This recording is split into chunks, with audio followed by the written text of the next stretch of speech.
श्री हरि विष्णु जी की जय हो। नमस्ते दोस्तों, आज सुनेंगे हम देवशयनी एकादशी व्रत का महत्व और कथा।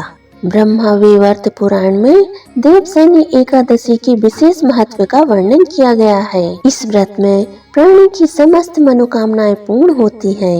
यह एकादशी आषाढ़ मास के कृष्ण पक्ष की एकादशी, जिसे योगिनी एकादशी कहते हैं, के बाद आती है। आषाढ़ मास के शुक्ल पक्ष की एकादशी को ही देवशयनी एकादशी कहा जाता है। इसी एकादशी से चतुर्मास का आरंभ माना जाता है। इस अवधि में कोई भी शुभ कार्य जैसे विवाह आदि नहीं किया जाता। मान्यता है कि इस दिन से भगवान श्री हरि विष्णु क्षीर सागर में शयन करते हैं और फिर 4 माह बाद उन्हें उठाया जाता है। उस दिन को देवोत्थानी एकादशी या देव उठनी 11 कहा जाता है। इस बीच के अंतराल को ही चतुर्मास कहा गया है। तो आइए भक्तों, सुनते हैं देवशयनी एकादशी व्रत कथा। धर्मराज युधिष्ठिर ने कहा, हे केशव, आषाढ़ शुक्ल एकादशी का क्या महत्व है?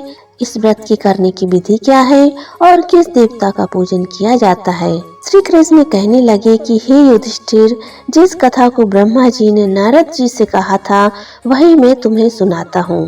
एक बार देव ऋषि नारद जी ने ब्रह्मा जी से इस एकादशी के विषय में जानने की उत्सुकता प्रकट की। तब ब्रह्मा जी ने उन्हें बताया, सतयुग में मानधाता नामक एक चतुर्वर्ती सम्राट राज्य करते थे। उनके राज्य में प्रजा बहुत सुखी थी, किंतु भविष्य में क्या हो जाए यह कोई नहीं जानता। अतः वे भी इस बात से अनभिज्ञ थे कि उनके राज्य में शीघ्र ही भयंकर अकाल पड़ने वाला है। उनके राज्य में पूरे 3 वर्ष तक वर्षा न होने के कारण भयंकर अकाल पड़ा। इस अकाल से चारों ओर त्राहि त्राहि मच गई। धर्म पक्ष के यज्ञ, हवन, पिंडदान, कथा, व्रत आदि में कमी हो गई। जब मुसीबत पड़ती है तो धार्मिक कार्यों में रुचि कहाँ रह जाती है। प्रजा ने राजा के पास जाकर अपनी वेदना की दुहाई दी। राजा तो इस स्थिति को लेकर पहले से ही दुखी थे। वे सोचने लगे कि आखिर मैंने ऐसा कौन सा पाप कर्म किया है जिसका दंड मुझे इस रूप में मिल रहा है। फिर इस कष्ट से मुक्ति पाने का कोई साधन करने के उद्देश्य से राजा सेना को लेकर जंगल की ओर चल दिए। वहाँ विचरण करते करते एक दिन वे ब्रह्मा जी के पुत्र अंगिरा ऋषि के आश्रम में पहुँचे और उन्हें साष्टांग प्रणाम किया। ऋषिवर ने आशीर्वाद के उपरांत कुशलता पूछी। फिर जंगल में विचरण वह अपने आश्रम में आने का प्रयोजन जानना चाहा।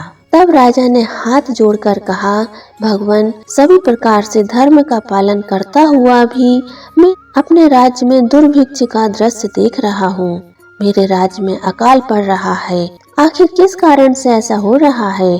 कृपा करके इसका समाधान करें। यह सुनकर महर्षि अंगिकारा ने कहा, हे राजन, सब योगों से उत्तम यह सतयुग है। इसमें छोटे से पाप का भी बड़ा भयंकर दंड मिलता है। इसमें धर्म अपने चारों चरणों में व्याप्त रहता है। ब्राह्मण के अतिरिक्त किसी अन्य जाति को तप करने का अधिकार नहीं है, जबकि आपके राज्य में एक शूद्र तपस्या कर रहा है। यही कारण है कि आपके राज्य में वर्षा नहीं हो रही है। जब तक वह काल को प्राप्त नहीं होगा तब तक ऐसे ही अकाल पड़ते रहेगा। राज्य में सुख समृद्धि के लिए उसे मारना ही पड़ेगा। किंतु राजा का हृदय एक निरपराध शूद्र तपस्वी का समन करने को तैयार नहीं हुआ। उन्होंने कहा, हे देव, मैं उस निरपराध को मार दूं, यह बात मेरा मन स्वीकार नहीं कर रहा है। कृपा करके आप कोई और उपाय बताइए। महर्षि अंगिकारा ने बताया, आषाढ़ मास के शुक्ल पक्ष की एकादशी का व्रत करें।